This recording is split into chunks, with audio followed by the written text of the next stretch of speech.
सारी योजनाएं आएगी उनको डायरेक्ट उनके खाते तक पहुंचाएंगे। जो भी पैक्स मेंबर हैं और भी जो भी पंचायत के लोग हैं जो भी धान खरीदारी करना चाहते हैं, जैसे कि अभी धान की अगर पैक्स में खरीदारी नहीं की जाए तो अभी लगभग 1800-1900 रुपये किसान लोग डायरेक्ट किसी को भी अपना धान इसी रेट पे पैक्स को नई दिशा की ओर ले जाएंगे। यहाँ पे जो भी किसान है, अगर सरकार के द्वारा ऋण की व्यवस्था कराई जाएगी किसानों को देने के लिए तो वो भी व्यवस्था कराएंगे। अगर धान की खरीदारी कराएंगे, गेहूं की खरीदारी कराएंगे और अच्छे बीज उनके ला रहे हैं, लेकिन ये लोगों के पास क्यों नहीं पहुंच पाता है? ये तो विधायक और ये सांसद जी ये लोग डायरेक्ट नहीं पहुंचाएंगे। इसके लिए एक सीढ़ी बनी है और सबसे शुरुआती सीढ़ी है आपका सदस्य बनना और उसके बाद पैक्स अध्यक्ष बनना। पैक्स अध्यक्ष के पास बहुत सारे पावर होते हैं, बहुत सारे चीज़ें होती हैं जिसे वो नमस्कार, आप देख रहे हैं टसा न्यूज़ और मैं हूं ज्योति कश्यप। तो आज हम मौजूद है बाघाकुल पंचायत में और हमारे बीच मौजूद है सुमित कुमार सिंह जी, जो कि यहां से इस बार ये एकदम दमखम के साथ में पैक्स का चुनाव करने जा रहे हैं। तो पहले तो सर आपका टसा न्यूज़ में बहुत बहुत स्वागत है। आपका भी बहुत बहुत आभार। आप जब चुनाव में आते हैं तो आपने क्या सोच करके ये पैक्स का चुनाव में लड़ने का सोचा? नमस्कार। पिछले बार भी हम पैक्स का चुनाव लड़े थे और कुछ मतों से हम पराजित हो गए थे। हम पैक्स का चुनाव इसलिए लड़ते हैं क्योंकि हम लोग जिस क्षेत्र में रहते हैं वहाँ पे धान की भी खेती और गेहूं की भी खेती प्रचुर मात्रा में होती है, लेकिन पैक्स में लोग को बस एक यहाँ के पैक्स में जो भी लोग वोटर्स हैं उनको सरकार के तरफ से मिल रहे सहायता में कुछ भी उपलब्ध नहीं हो पाता है। वो लोग सिर्फ एक वोटर के माध्यम से वोट देने जाते हैं, उसके बाद 5 सालों के लिए वो गौन रहते हैं। हम अगर चुनाव जीत के आते हैं इस क्षेत्र, अगर बाघाकुल पंचायत की जनता मुझे अच्छे मतों से चुनाव जीता के लाती है तो हम यहाँ के किसानों के लिए बहुत कुछ सोचे हैं। जैसे कि जो भी सरकारी योजनाएं आएगी उनको डायरेक्ट उनके खाते तक पहुँचाएंगे। जो भी पैक्स मेंबर हैं और भी जो भी पंचायत के लोग हैं जो भी धान खरीदारी करना चाहते हैं, जैसे कि अभी धान की अगर पैक्स में खरीदारी नहीं की जाए तो अभी लगभग 1800-1900 रुपये किसान लोग डायरेक्ट किसी को भी अपना धान इसी रेट पे दे रहे हैं। लेकिन अगर किसान पैक्स को देती है तो ये 2300-2400 रुपये हो जाते थे। यहीं पे डायरेक्ट उनको 400-500 रुपये का घाटा हो रहा है। साथ में सब्सिडी भी है, बहुत तरह का और भी सुविधा है। और सरकार की तरफ से अच्छे क्वालिटी के बीज भी सरकार को अच्छे रेट में मुहैया कराई जाएगी। आप नामांकन करवाने के लिए अपना गए तो उस समय में आपको यहाँ बाघाकुल पंचायत से यहाँ के जितने भी जनता लोग हैं वो उससे आपको किस तरीके से सहयोग मिला? क्या लगता है इस बार अगर आप आते हैं तो क्या आपको भारी मतों से यहाँ पिलाया जाता है या फिर जैसे पिछले साल कुछ मतों से मतलब आपको चूक हुआ, इस बार फिर ऐसा होगा? हमारा पूरा विश्वास है इस बार कि हम बाघाकुल पंचायत की जनता का आशीर्वाद प्राप्त करेंगे और इस बार चुनाव जीत के आएंगे। इसके पहले यहाँ से जो वर्तमान में पैक्स अध्यक्ष थे, क्या उनके द्वारा यहाँ पे किसानों के लिए किस फसल बीमा करवाया गया था? जो पैक्स अध्यक्ष हैं वो यहाँ के जो पैक्स अध्यक्ष हैं वो तो इस बार दूसरी बार जीते हैं। उसके पहले भी उन्हीं के पिताजी यहाँ के पैक्स अध्यक्ष हैं और पैक्स में यहाँ के लोगों के लिए कोई लाभ उपलब्ध नहीं है। वो एक जन वितरण प्रणाली का दुकान है। जो राशन कार्ड धारक हैं वो वहाँ से बस राशन ले जाते हैं और कोई सुविधा वहाँ से किसानों को उपलब्ध नहीं कराई जाती है। ना धान की खरीदारी होती है, ना गेहूं की खरीदारी होती है, ना बीज का वितरण होता है और बस धड़ल्ले से अपने वोट बैंक के लिए किसी का नाम जोड़ दिया जाता है। ऐसे लोगों का नाम जोड़ दिया जाता है जिसको पता भी नहीं है।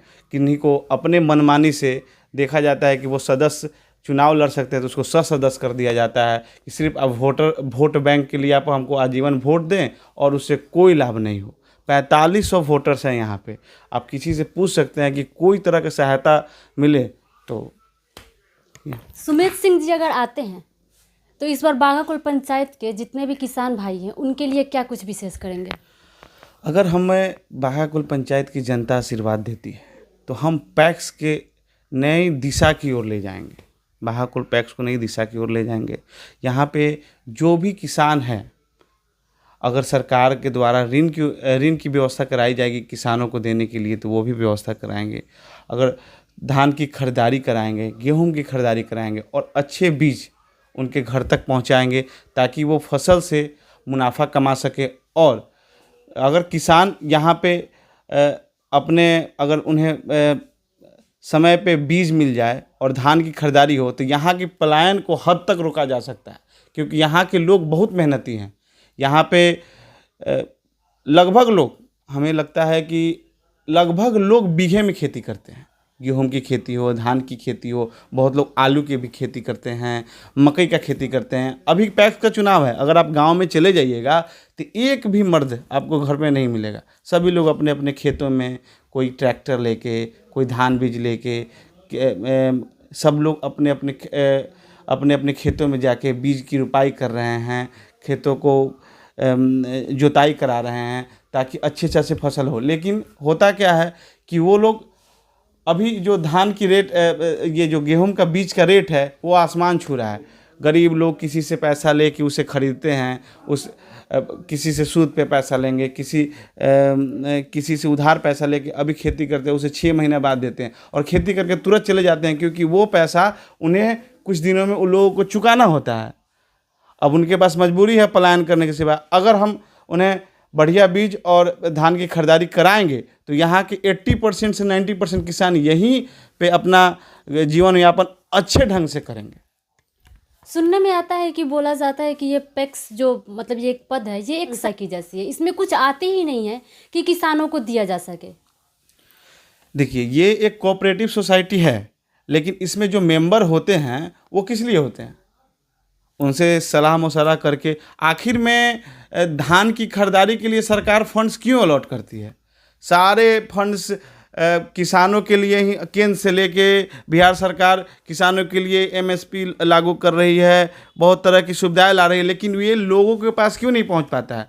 ये तो विधायक और ये सांसद जी, ये लोग डायरेक्ट नहीं पहुंचाएंगे। इसके लिए एक सीढ़ी बनी है और सबसे शुरुआती सीढ़ी है आपका सदस्य बनना और उसके बाद पैक्स अध्यक्ष बनना।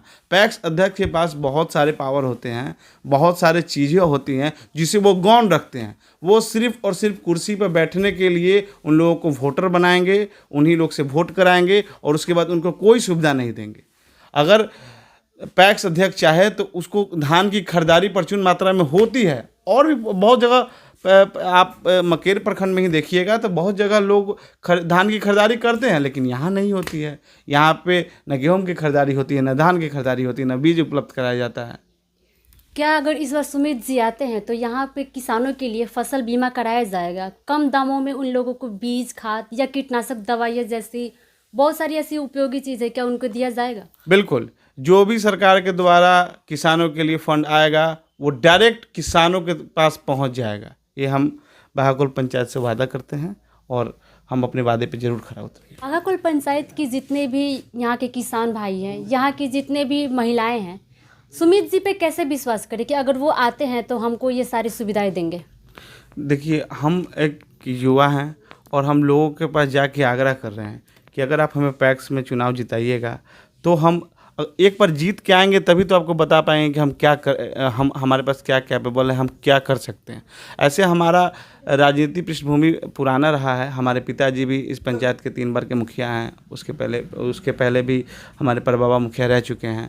और हम लोग, अभी बाढ़ आया था, अभी कटाव आया था, इसके पहले उस समय पिताजी हमारे मुखिया नहीं थे। कोविड के समय आप पंचायत में जाके पूछ सकते हैं, हम लोग उसमें, मेरी माँ कोविड में माँ को कोविड हो गया था, पिताजी को भी कोविड हो गया था, लेकिन लोगों को वैक्सीन दिलाना, कैंप लगा के वैक्सीन दिलाना, लोगों को भी जागरूकता करना। बहुत लोग, जिस समय अचानक से लॉकडाउन हो गया था, बहुत लोग बाहर फंसे हुए थे, उन्हें फ़ोन से कांटेक्ट करके उन्हें कैसे घर तक पहुंचाना। और एक तो ये चीज़ नहीं बताना चाहिए, बट जो कोविड में मृत हो गए थे उनको भी बहुत, परिवार को जो सरकार से सहायता राशि दिया जाता था, उन लोगों में भी पिताजी, हम लोग सब मिल के मदद कराए थे कि उन लोगों को पैसा मिल जाए। और कोरोना जैसे महाविकट परिस्थिति में हम लोगों ने बहुत बढ़ चढ़ के लोगों को सैनिटाइजिंग कराना, लोगों को मास्क वितरण कराना, इस तरह के सुविधाएं लोगों को पास हमने पहुंचाया था, उनके घर घर तक पहुंचाया था। और रही बात पैक्स की, तो वो तो पिताजी का अपना पृष्ठभूमि रहा है। और रहा पैक्स की, तो पिछले बार भी हम चुनाव लड़े थे, और इस बार अगर बाघाकुल की पंचायत हमें अपना आशीर्वाद देती है तो हम बाघाकोल पैक्स की दिशा और दशा जरूर बदलेंगे। बाघाकोल पंचायत के ग्रामवासियों को आप लास्ट अपील क्या करना चाहेंगे? हम बाघाकोल पंचायत की जनता जनार्दन को हाथ जोड़ के प्रणाम करते हैं और उनसे इस बार आशीर्वाद की उम्मीद करते हैं कि इस बार वो लोग हमें वोट दें और हमें भारी मतों से जिताएं, ताकि हम पैक्स में अच्छा कार्य उनके लिए कर पाएँ।